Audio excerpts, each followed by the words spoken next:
Aina hizi nimejaribu kuziweka hapa, aina mbili za vifungo, kwa maana vifungo vya kiroho na vifungo vya kimwili. Haleluya! Vifungo vya kiroho na vifungo vya kimwili. Sasa nisikilize kwa makini. Moja ya vifungo ambavyo vinatesa watu wengi ndani ya makanisa yetu ni hivi vya kiroho. Jina la Bwana libarikiwe. Fungo kikubwa sana ni nadhiri. Hebu sema nadhiri. Rudia tena, sema nadhiri. Sema tena nadhiri. Jamani, haleluya. Watu wengi hawajaelewa, wanatembea hali wakiwa wamefunga, nafsi zao zimekamatwa, hawawezi kwenda mbele sana kwa sababu ya vifungo hivi, lakini hawaelewi hakuna kifungo kibaya kama cha nadhiri. Jina la Bwana libarikiwe. Na watu wanaona kawaida.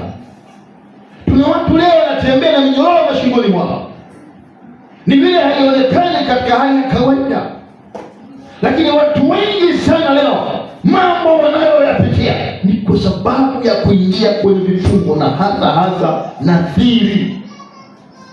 Jamani, amina. Amina watumishi wa Mungu. Hakuna jambo baya unapotoa nadhiri, maanake unaingia kwenye kujifunga, kwenye kiapo. Unanielewa? Chochote ulichoinua mkono ukatamka kwa kufungua kinywa chako kwamba nitafanya jambo hili na hili baada ya kutendewa hiki na hiki, Mungu huwa anaheshimu nadhiri. Mungu huwa anaheshimu nadhiri, watu wa Mungu. Mungu anapokuwa amefanya halafu mtu huyu anashindwa kutangua nadhiri aliyemwekea Bwana, hii ni hatari sana. Tafsiri yake ni nini?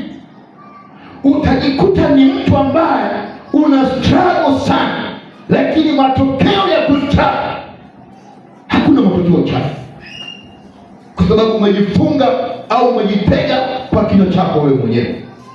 Jina la Bwana libarikiwe. Ulisimama ukatoa nadhiri mbele ya madhabahu, lakini mpaka leo inavyozungumza nadhiri hiyo unayo hujatengua, na wala sio moja. Kuna watu wana nadhiri mpaka 5 anazo, alimwahidi Bwana lakini hajafanya. Nini mazaa yanaweza kukupata? Nataka nikwambie hivi, ukiahidi kwa Mungu lazima utekeleze. Usipotekeleza, Mungu hakuachi salama. Anachokifanya Mungu, atarudi, atapiga kile ambacho alikiachilia, ambacho ulisema kwamba Mungu akifanya hiki na hiki nitamfanyia hiki na hiki. Kama hujatekeleza hayo, uwe na uhakika, awe mtu kiwe kitu, Bwana atapiga kile kitu na hata sehemu yake haitaonekana. Ni hatari sana, ni hatari sana. Taanza kupitia wakati ambao ugumu, mwisho wa siku utasema nimeroga. Na tuko hivyo, naona natembelewa na wachawi, naona kama wananiwangia siku hizi, naona biashara yangu haieleweki. Kuna watu wabaya sana, anasahau kwamba ubaya huu mzalishaji namba 1 ni yeye mwenyewe. Sema amina. Ni hatari. Nadhiri ambazo unazoweka kwenye madhabahu ya Bwana ni muhimu utambue hizo nadhiri haraka. Jina la Bwana libarikiwe. Jamani, haleluya. Haleluya.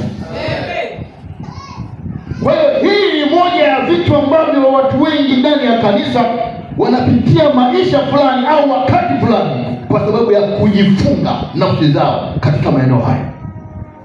Kimwahidi Mungu ni lazima utekeleze kwa haraka. Sema amina. Jamani, semeni amina. Haleluya.